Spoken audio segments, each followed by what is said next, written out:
Olá, queridos e queridas!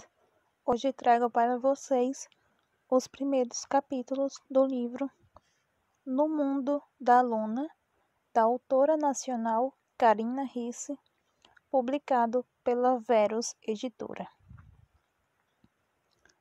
Capítulo 1. Eu odeio meu trabalho. Eu odeio meu chefe. Eu odeio minha vida. Eu também odeio segundas-feiras. Existem pessoas que têm sorte e conseguem trabalhar naquilo que gostam. E existem pessoas como eu que chegaram perto, mas tão perto, que quase tocaram o sonho, só para vê-lo evaporar feito fumaça. Onde é que eu estava com a cabeça quando pensei que trabalhar na revista Fatos e Furos fosse a melhor coisa do mundo? Tudo bem que eu tinha acabado de sair da faculdade. E o grande redator-chefe, Dante Montinho, era um deus entre os estudantes de jornalismo, e isso me incluía, de modo que trabalhar com ele era uma espécie de sonho coletivo. Se ao menos eles soubessem quem é o verdadeiro Dante. Soltei o ar com força, equilibrando o celular entre os ombros e a orelha, enquanto ligava o computador arcaico sobre minha mesa, posicionada na entrada da revista, em frente a um painel repleto de capas antigas da Fatos e Furos. As instalações ali não eram grandes. A antessala, onde eu fora exilada, contava apenas com uma mesa, uma cadeira rosa e um imenso painel. O coração da revista funcionava numa sala espaçosa, dominada por diversas mesas. A copa era minúscula e só comportava uma pessoa de cada vez. E havia ainda a sala do Dante, o único que tinha um pouco de privacidade, apesar da janela alta com visão total da redação. Eu sabia que estava de mau humor, mas quem poderia me culpar? Qual é a probabilidade de você encontrar o cara que te traiu durante meses com a vizinha em uma cidade com quase 10 milhões de habitantes? Uma em 1 zilhão? Claro que com a sorte que eu tinha, eu toparia com ele. E é evidente que o Igor estaria lindo e radiante, os cabelos claros ligeiramente ondulados, bem comportados, os olhos azuis com carisma de sapato novo. E eu, obviamente, não estaria em um dos meus melhores dias. Estava chovendo, e meus cabelos cacheados se revoltavam ao menor sinal de umidade, e era por isso que eu evitava a todo custo chorar em público. Me dá uma chance, Luna. Eu mudei. Ele implorava. Ele implorara um pouco mais cedo, em frente ao prédio da fachada cinzenta no centro da cidade, onde eu trabalhava. Era mais fácil acreditar que palestinos e israelenses dariam as mãos e dançariam nus em volta da fogueira de Beltane, na Escócia, do que em qualquer coisa que aquele canalha dissesse. De modo que soltei um sonoro e altivo "me esquece, porra", e o deixei falando sozinho. Eu ficara tão zangada que podia matar qualquer um que se atrevesse a me olhar por mais de 2 segundos.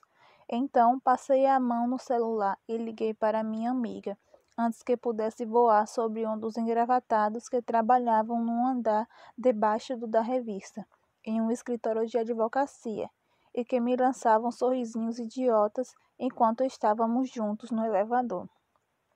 Sabrina atendeu no segundo toque, e eu fui contando tudo aos trancos ao seguir rumo ao 8º andar. Eu não acredito que o Igor teve a cara de pau de te procurar de novo, Luna. Minha amiga comentou indignada. Quando esse cara vai cair na real e perceber que você está melhor sem ele? Qual foi a mentira que ele contou dessa vez? As mentiras de sempre. Disse que não foi culpa dele, que quando se deu conta, a mão já estava no decote da Samara, que foi um acidente e que não passou de uma única vez. Você não caiu nessa, né? Era só o que me faltava, Sá. Reclamei ao celular. Não acredito no que o Igor diz, faz tempo. Ah, graças a Deus.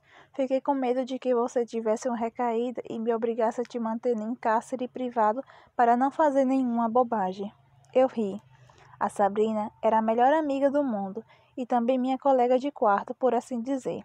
Dividíamos o apartamento havia 5 anos. Nós nos conhecemos quando moramos na mesma república. Eu cursava jornalismo e ela, arquitetura.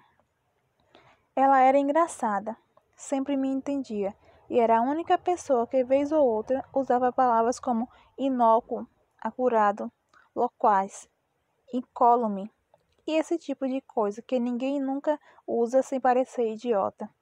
Eu me apaixonei por ela. Não, não desse jeito, imediatamente.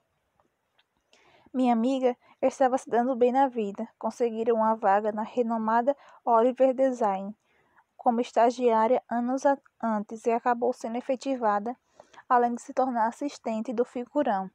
Sabrina planejava em breve assumir alguns projetos sozinhas. Enquanto isso, eu seguia em meu emprego medíocre. Escuta só essa. Eu continuei girando de um lado para o outro na cadeira rosa. O Igor disse que nesses últimos 3 meses foram horríveis e que sente muito a minha falta e que ele acha que a gente pode suportar isso tudo. Talvez ele possa mesmo, concordou Sabrina, mas você não. Não levo muito jeito para a mulher de malandro. Eu queria tanto bater nele quando ele disse que ainda me amava que a minha mão chegou a coçar. Tá legal. Parte de mim, aquela parte idiota e romântica que acredita em finais felizes e que chocolate diet não engorda, quis acreditar nele. A gente foi feliz junto. Isso é, antes de ele começar a me trair com a vizinha e tal. Além do mais, 2 anos de relacionamento tinham que ter significado alguma coisa. Antes de eu fragá-lo, se enroscando com a Samara, a vizinha balzaquiana de pernas longas e peitos gigantescos. E olha, que não é despeito não. Eu uso sutiã tamanho 44. Então dá para ter uma ideia da enormidade da comissão de frente da Samara. Eu chegava a me perguntar se daríamos o próximo passo em breve, talvez morar juntos por um tempo, mas eu não conhecia o verdadeiro Igor. O fato de ele ter tido uma amante por mais de 6 meses e eu nunca ter desconfiado de nada era prova disso. Ele é um grande idiota, simples assim. Sabrina resmungou ao telefone. É sim. E eu... A porta dupla de vidro se abriu e bateu com uma pancada surda. Ai, droga, o demônio nerd chegou. Preciso desligar. Tchau, Sá. Meu chefe, também conhecido como demônio nerd, cão chupando manga e babaca sem noção, e isso tudo nos dias bons, entrou na redação e lançou seu tradicional Bom dia, Clara. Eu cheguei a pensar que fosse explodir com uma lata de refrigerante quente sacudida ao vê-lo passar em frente à minha mesa, na recepção. Eu era a porcaria da secretária da redação, condenada a anotar recados havia 5 meses. Eu, jornalista por formação, era uma reles menina de recados. Eu odiava a minha vida. Odiava ainda mais meu chefe idiota que nem sabia meu nome. Dante, eu sou foda, Montini, um homem totalmente desprovido de simpatia e de senso de moda, achava que o mundo devia obedecê-lo, sem questionar. Ninguém jamais ousava contrariar uma de suas decisões. Às vezes o Murilo contestava, mas enfim, nem quando ele estava errado. E bem, o grande Dante Montini nem sempre estava certo, como ficou evidente na última edição da Fatos e Furos, quando na reunião de pauta ele sugeriu, na tentativa, segundo ele, de tornar a revista mais ousada que a Michelle, a repórter responsável pela coluna de comportamento sexual, escrevesse um artigo sobre sexo usado na terceira idade. Ele só se deu conta de que a matéria não seria bem-vinda depois que a ruiva tomou guarda-chuvadas de uma vovó na portaria da revista. Eu teria dito a ele que a ideia era ruim se tivesse tido a chance, mas, depois da embaraçosa entrevista de emprego, eu nunca mais lhe disse nada além de bom dia, Dante, ao que ele respondia, Bom dia, Clara. O que era totalmente compreensível. Eu era apenas a garota da recepção, afinal, e ele, o redator-chefe. Quem se importaria com o nome da telefonista? O fato de eu odiá-lo com todas as minhas células não poderia mudar, ainda que ele acertasse meu nome. Dante era alto, ombros do tamanho certo, apesar de parecer um pouco magro demais sobre as camisetas estranhas, e tinha um rosto forte e marcante. Se ele não fosse quem era, o chefe idiota que nunca acertava meu nome, eu até o acharia bonito, mas tinha os óculos. Eu odiava aqueles óculos. Eram grandes, pretos e fora de moda havia pelo menos uns 10 anos. Isso sem mencionar que, para um redator-chefe renomado, ele parecia um indigente.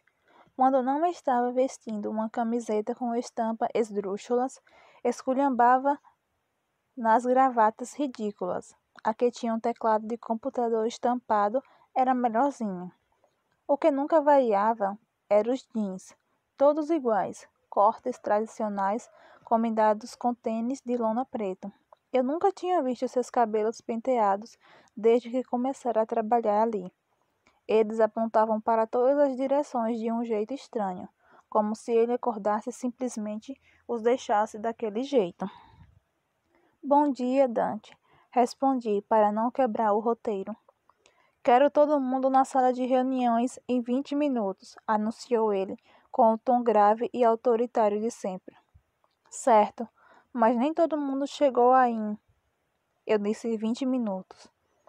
Se um meteoro atingisse a Terra, me peguei pensando, será que haveria alguma possibilidade de cair, digamos, bem na cabeça do meu chefe?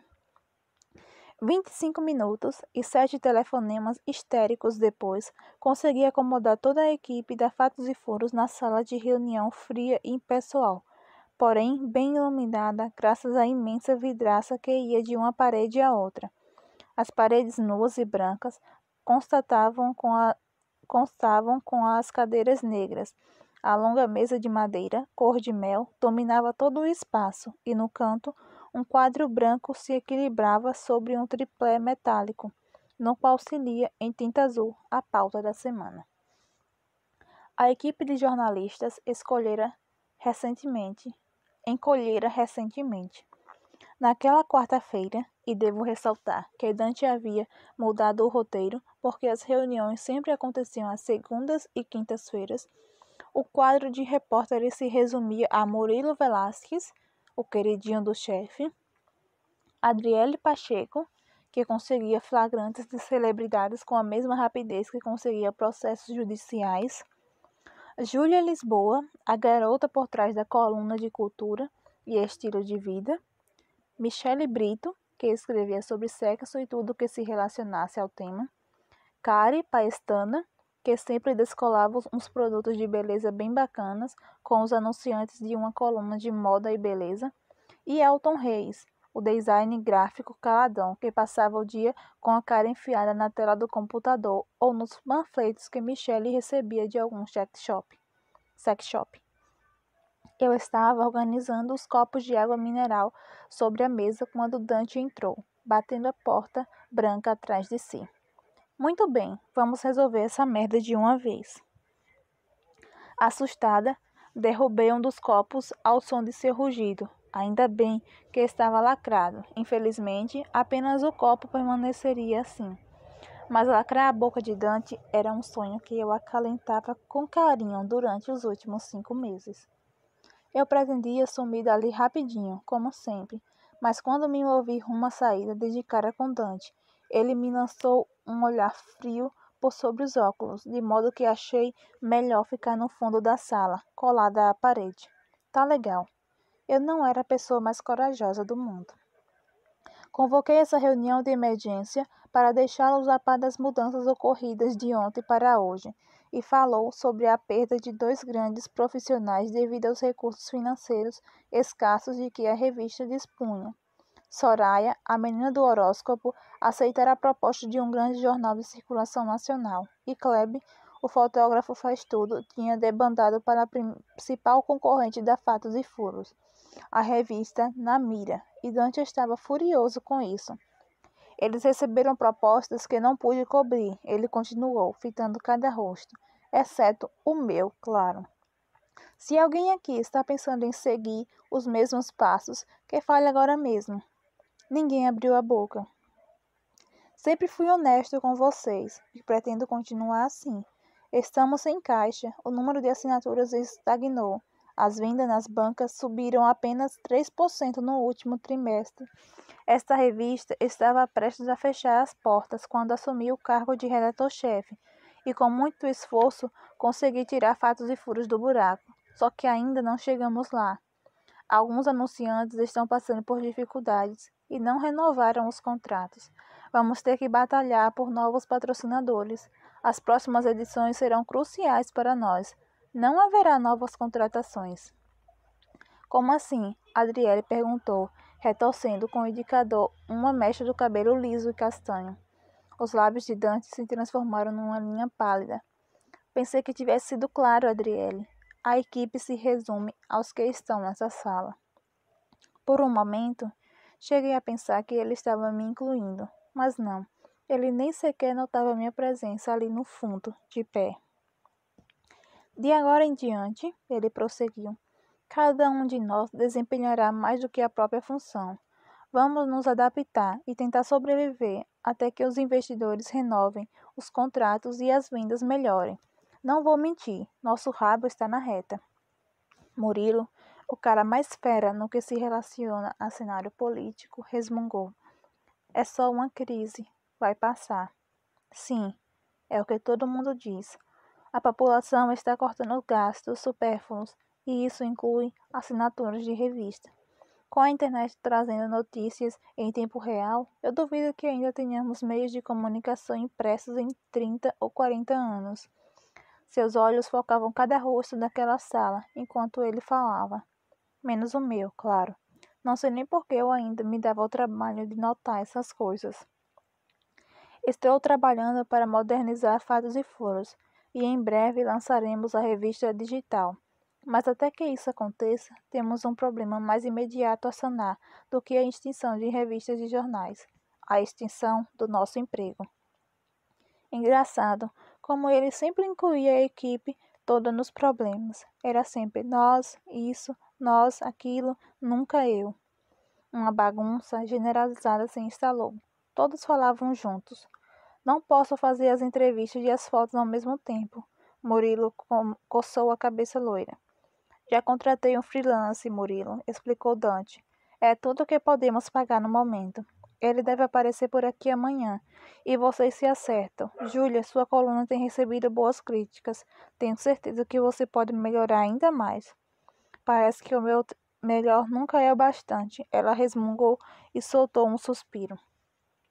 Exato, confirmou Dante. Agora um de vocês terá que assumir o horóscopo. Ah, cara, tô de fora. Murilo avisou. Não vou escrever aquela merda. Nem eu, de jeito nenhum. Adriele cruzou os braços. Todos os repórteres começaram a se esquivar, alegando compromissos, falta de tempo, de conhecimento e blá blá blá, até que Dante perdeu a calma. Fiquem quietos. Um de vocês vai assumir a porra do horóscopo. Por que você mesmo não faz isso? Murilo sugeriu com um sorriso sádico. Ele era o único que se atrevia a enfrentar o Dante, pois era o bem mais precioso da revista e sabia disso. Murilo fazia o tipo quarentão bonito e paquerador e era o dono da banca de apostas da redação. Não que o Dante soubesse qualquer coisa a respeito das apostas. Murilo fora o grande trunfo contra a falência da revista. Dante insistira que precisávamos de uma coluna sobre política, que mulheres inteligentes acompanhavam os acontecimentos importantes do cenário político e não apenas as novas tendências de moda da estação. Era esse o nosso diferencial em relação a outras revistas femininas. De fato, as vendas começaram a subir. Você também é jornalista, Dante, e dos bons, Murilo acrescentou. O olhar que Dante lhe lançou me fez encolher os ombros, mas Murilo permaneceu impassível. Alguém tem que acalmar os anunciantes que ainda temos, fazer com que não caiam fora, arranjar novos investidores, e isso me toma muito tempo, Murilo. A aluna é jornalista, falou Júlia, me fazendo ficar em posição de alerta no mesmo instante. Recém-formada, mas é. Por que você não dá uma chance para a menina? Ela é esperta. E a garota minúscula de cabelos ao estilo Joãozinho e rosto de fada me lançou um sorriso meio torto. Eu adorava a Júlia. Ela pode se sair bem. De quem você está falando? Quem é Luna? Perguntou Dante, fitando-a como se ela tivesse falado japonês. Tá legal, Deus. Se você fazer com que aquele meteoro caia na cabeça do Dante nesse minuto, eu prometo não comer chocolate durante um mês inteirinho. Eu esperei, e como Deus não fez a parte dele, usei a imaginação para atingir a cabeça despenteada do meu chefe com pedras de tamanhos variados. Cara, é a garota ali na parede, te olhando com cara de assassina. Murilo sussurrou, e eu ri, e riu ao mesmo tempo, apontando para mim com o indicador. Dante se virou e me avaliou da cabeça aos pés, como se só então percebesse a minha existência. Não, essa é a Clara. Maravilha, duplamente humilhada na frente de todos. Não, falei devagar. Eu sou aluna. Sua testa vincou. Ele olhou ao redor em busca de confirmação. Quando Murilo assentiu, as bochechas do chefe assumiram um tom rosado. Ele estava corando? Eu nem sabia que ele era capaz disso. De sentir vergonha, quero dizer. E por que você me deixou continuar te chamando pelo nome errado? Perguntou irritado. Porque quero uma chance na revista. Se preferir, pode continuar me chamando de Clara, desde que me dê alguma coisa além de recados para escrever. Sua testa se franziu de leve. Você sabe alguma coisa de horóscopo? Mais ou menos. É o suficiente. Você fica com o horóscopo. E se voltando para o Murilo, acrescentou. Quero uma matéria de primeira linha até o fechamento da edição. Faça jus ao salário astronômico que te pagamos. Murilo respondeu alguma coisa, mas eu já não ouvia mais nada. Eu tinha uma coluna. Tá legal. Não era lá grande coisa criar o horóscopo, mas era um começo. O fato de eu não saber, entender ou acreditar em nada referente à astrologia era totalmente irrelevante. Eu iria escrever, e não seriam recados. Eu teria meus textos publicados. Ai, meu Deus. Capítulo 2. A reunião terminou sem que eu me desse conta. Só percebi que tinha acabado quando todos se levantaram, exceto Dante, que voltou a atenção para a papelada diante de si. Eu aproveitei para sair rapidinho dali, com medo de que ele mudasse de ideia a respeito da minha nova coluna e me aprisionasse ao telefone outra vez. Feliz da vida com a minha promoção, esvaziei a mesa na entrada do 8º andar e me dirigi para a antiga mesa da Soraya, no coração da revista. Por ali, encontrei uma infinidade de artigos místicos em uma das gavetas e dei uma espiada neles, tentando aprender e entender alguma coisa, mas isso só serviu para me desanimar. Aquilo parecia complicado demais. Eu teria que pedir a ajuda de alguém. Minha avó entendia dessas coisas, até tentou me ensinar vez ou outra, mas naquela época eu estava ocupada demais resolvendo palavras cruzadas. Acabei me distraindo desse pormenor no meio da tarde, quando Alexia Arenberg adentrou a redação. Os óculos escuros estavam no topo da cabeça, o rosto sério e compenetrado. Era como se ela ainda estivesse na passarela. Alexa era modelo, linda, riquíssima, e eu queria ser ela. Ela também era a mulher do Dante. A razão de um cara como ele conseguir uma top internacional me escapava. Como de costume, Alexa não se importou em falar com ninguém, nem esperou ser anunciada para entrar no escritório do Dante.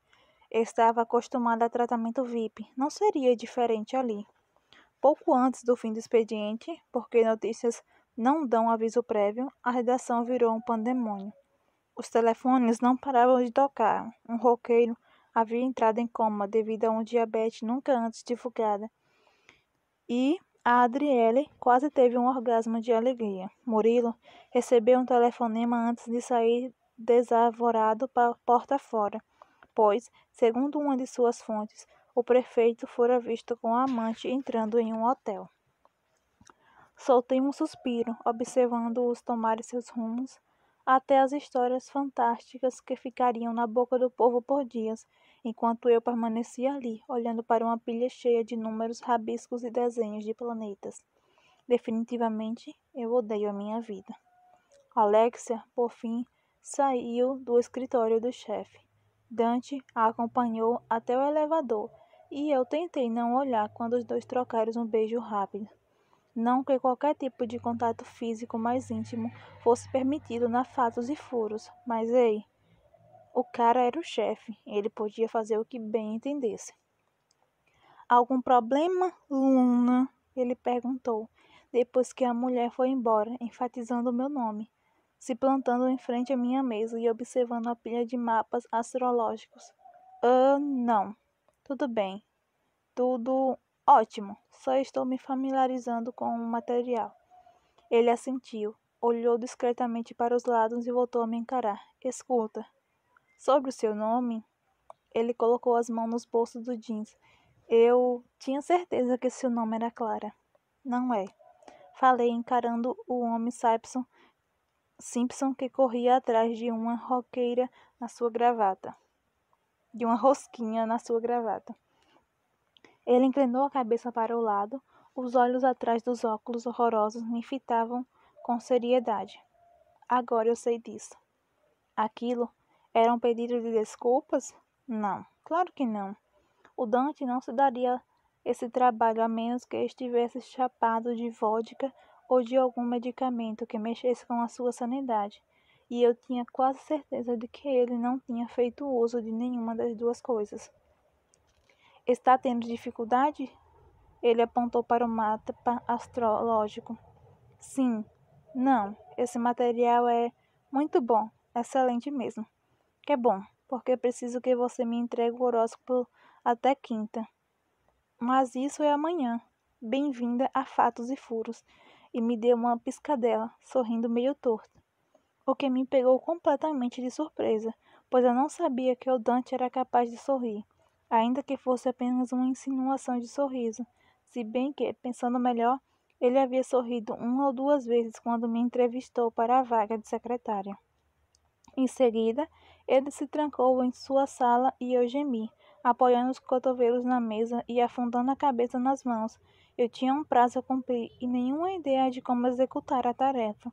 Em outras palavras, eu estava totalmente ferrada. Recorri ao oráculo dos oráculos em busca de ajuda, e numa rápida pesquisa no Google encontrei diversos artigos sobre numerologia, astrologia, mas nada sobre leitura de signos. Acabei me deparando com um link e descobri uma loja que vendia tudo para magia, de A a Z, seja lá o que isso significasse, e ficava a apenas 3 quadras da revista. Anotei o endereço e desliguei o computador às pressas. Dante fechou seu escritório ao mesmo tempo em que puxei minha bolsa do encosto da cadeira. Só restávamos nós dois na redação. Está de saída? Ele quis saber. Sim, a menos que você tenha algum trabalho para mim. Tentei a sorte. Você já tem um trabalho. Estou falando de um de verdade. Eu quis acrescentar, mas achei que não era o momento de exigir outra promoção. Ainda. Caminhamos lado a lado até o elevador. Ele afrouxou a gravata. Um suspiro lhe escapou dos lábios. Ousei espiar meu chefe pelo canto do olho. Ele parecia não tão Dante. Tá tudo bem? Me atrevi a perguntar. Eu estou esfolando a minha equipe, ele disse, conforme as portas se abriam e entrávamos no elevador. Estou sobrecarregando o pessoal com tarefas que não cabem a eles. Perdi 2 bons funcionários esta semana. A verba deste mês é menor que as despesas. Um idiota acabou com a frente do carro da minha namorada. Ah, e a namorada em questão não está feliz comigo porque não vou poder acompanhar ao fashion sabe-se lá o quê. Está tudo ótimo, como você pode ver. Ele forçou um sorriso irônico. 2 sorrisos no mesmo dia. Eu devia estar com muita sorte. surpresa ao constatar que no fundo, bem escondido, havia um ser humano dentro daquele redator-chefe pragmático, me peguei dizendo: eu gostei da minha nova função. Eu odiava aquele telefone. Que bom, fico feliz. Ele se recostou na parede metálica. Eu tinha uma vida tão tranquila quando era repórter, sabe, Luna? Em dias como hoje, eu me pergunto se isso tudo vale mesmo a pena. E a conclusão a que chego é que não vale. Bom, eu ainda não gostava dele, mas saber que Dante estava passando por um período ruim fez minha aversão por ele diminuir. De qualquer maneira, eu ainda odiava o meu chefe. Olha, eu disse. Não tenho muita experiência, mas de uma coisa eu sei. Você não foi contratado para salvar fatos e furos à toa. E quando você assumiu a chefia daquele jornalzinho de bairro e o transformou em um dos maiores da cidade, deve ter se sentido bem. Ele apenas deu de ombros. Você chegou ao topo, Dante, prossegui. Muita gente ainda luta para escalar o primeiro degrau. Você não devia ficar se lamentando, por mais difícil que o dia tenha sido. Ele me encarou com algo diferente nos olhos. Parecia diversão. Ou podia ser constipação intestinal. Era difícil interpretar o meu chefe. Então, ele desviou o olhar para as portas que se abriam. Caminhamos pelo saguão revestido de mármore escuro e eu já ia seguindo meu caminho para o estacionamento quando ele me deteve dizendo: eu gostei do seu entusiasmo, e sorriu. Sorriu mesmo, para valer dessa vez. Um sorriso preguiçoso, cheio de dentes, que atingiu seus olhos e fez seus traços graves se suavizarem, deixando-o muito mais jovem. Não que ele fosse velho. Devia ter 30 e pouco, ou algo assim. Bom, até amanhã, Luna. Ele passou a alça da mochila pelo ombro. Tchau, Dante. Entrei no carro, parado no estacionamento, e dei uma olhada no espelho retrovisor. Meus cabelos ameaçavam fugir do controle e o volume fazia meus olhos verdes parecerem maiores. Meu rosto estava corado, então retoquei o batom para diminuir o contraste. Segui direto para a loja esotérica e, apesar de não ser longe, demorei mais de 1 hora por culpa do engarrafamento do fim da tarde. Uma enorme lua brilhante chamava atenção no letreiro da loja, e a fachada tinha tantas cores que era difícil entender os muitos símbolos desenhados ali. Assim que empurrei a porta para entrar, sinos de vento anunciaram minha presença. O aroma agudo de incenso acabou me deixando meio zonza. Entre as prateleiras abarrotadas de coisas coloridas e perfumadas, havia uma mulher baixinha com pouco mais de 1,5 metros, os cabelos longos mesclados de branco e preto e muitas pulseiras nos pulsos finos. Ela era meio vesga. Olá, raio de sol. Ela sorriu. Oi, eu preciso de alguma coisa para criar horóscopo. Se tiver algum programa de computador que faça isso, melhor. Ela meneou a cabeça. Meu bem, a magia é algo precioso e apenas as mãos e o coração podem manejá-las. Tá legal, falei devagar. Você tem o que então? Deixe-me ver. Ela puxou 2 caixas de uma prateleira e começou a revirá-las. Não. Esse também não. Ah, o que você acha disso aqui? Dei uma olhada no mapa astrológico e sacudi a cabeça. Tem 5 iguais a esse na minha mesa. Preciso de alguma coisa mais autossuficiente. A mulher arqueou a sobrancelha, então tive que explicar. Olha só, minha vida está toda errada. Meu namorado me traiu, meu emprego é uma droga e meu carro vive me deixando na mão. E agora tenho a chance de fazer algo que eu gosto. Bom, não exatamente, mas a ideia é que seja temporário. Preciso fazer essa coisa de horóscopo bem feita, se quiser me destacar, entendeu? Preciso que pelo menos isso dê certo. Eu me interrompi para tomar fôlego, porque raios eu estava despejando toda a minha vida sobre aquela mulher. Só podia ser por causa da pressão de um prazo apertado a cumprir. Pelo que eu entendi, ela ficou séria. Você acha que é capaz de lidar com magia? Ela fez um gesto amplo como se dançasse balé. Achei que seria mais fácil e muito mais rápido se eu entrasse na dela. Não a contrariei. Não foi por acaso que essa coluna caiu no meu colo, sussurrei. Ah, sim, nada é por acaso. Ela sorriu radiante. Os astros nos guiam sempre, basta saber interpretá-los. É justamente disso que eu preciso. Algo que interprete os astros. Você tem? Porque você precisa estar ali nos fundos. Volto já. Comecei a perambular ansiosa pela pequena loja entulhada de cacarecos. Budas, elefantes, gnomos e imagens de santos se misturavam de forma caótica nas prateleiras. Alguns minutos depois, a mulher estava de volta com uma pequena caixa, pouco maior que um celular. Isso deve ajudar. Ela abriu lentamente a tampa. Um baralho cigano, murmurei, e soltei um gemido agastado. Por mais que eu tentasse ignorar, algo cigano sempre se colocava no meu caminho. Deveria ser alguma mandinga da vovó para me fazer ver a luz. O baralho cigano, frisou a mulher vesga. Reza a lenda que foi da cigana Madalena, 200 anos atrás. Ao ver o estado das cartas, acreditei que fosse bem possível mesmo. A cigana Madalena, prosseguiu ela, e não confunda com Sandra Rosa Madalena, foi uma das maiores, das mais importantes de seu clã. Dizem que quem se consultava com ela resolvia imediatamente todos os problemas. Ela era a guia de sua caravana e jamais errou uma única leitura em toda a vida, graças a seu trabalho poderoso. E ergueu a caixinha. Legal, mas eu não vou ler a sorte, expliquei pacientemente. Só quero algo que me ajude a fazer um horóscopo. Pois então, você pode criar um usando o baralho. Em vez de consultar os astros, consulte as cartas. E funciona? É claro.